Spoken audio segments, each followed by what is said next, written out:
Allez, shalom, la lecture du jour. Un jour, une halakha de Hafetz Haïm.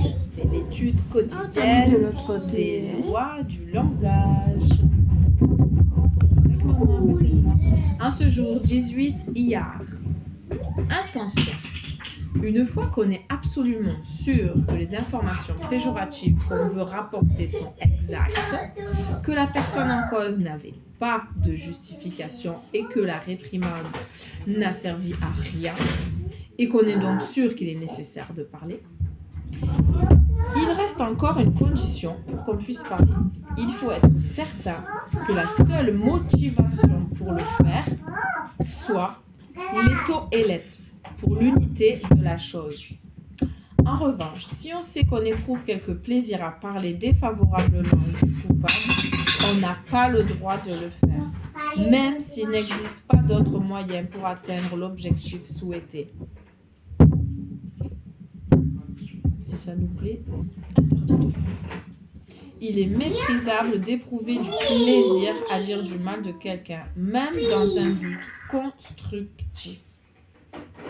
Cette condition est particulièrement difficile à remplir lorsqu'on doit parler d'une personne pour laquelle on n'a pas trop de sympathie.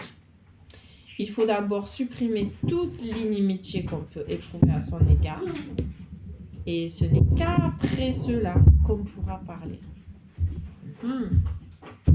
Si un mot vaut une pièce, le silence en vaut deux. Le meilleur remède, La peine. le roi Salomon enseigne. Ne permets pas à ta bouche de charger ta personne d'un péché et ne prétends pas devant le messager de Dieu qu'il y avait erreur de ta part. Pourquoi Dieu devrait-il s'irriter de tes propos et ruiner l'œuvre de tes mains?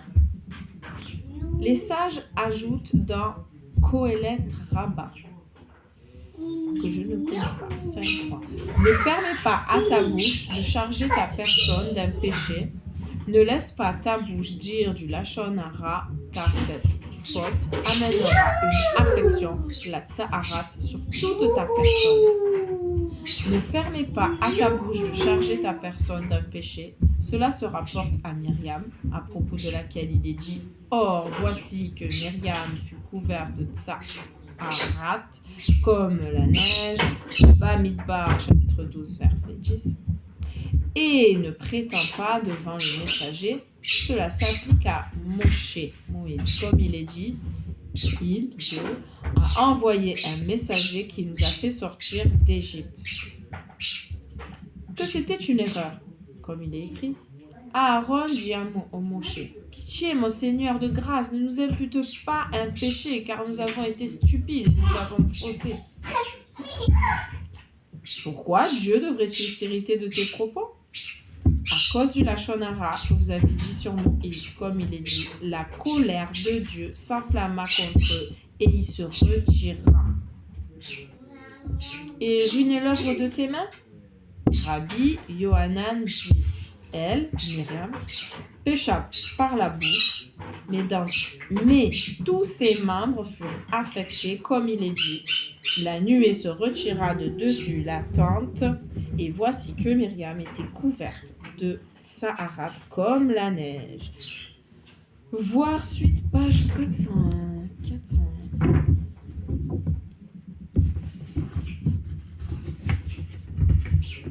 Là. C'est pour le jour 48. Là-haut. Rabbi Yoshua enseigne.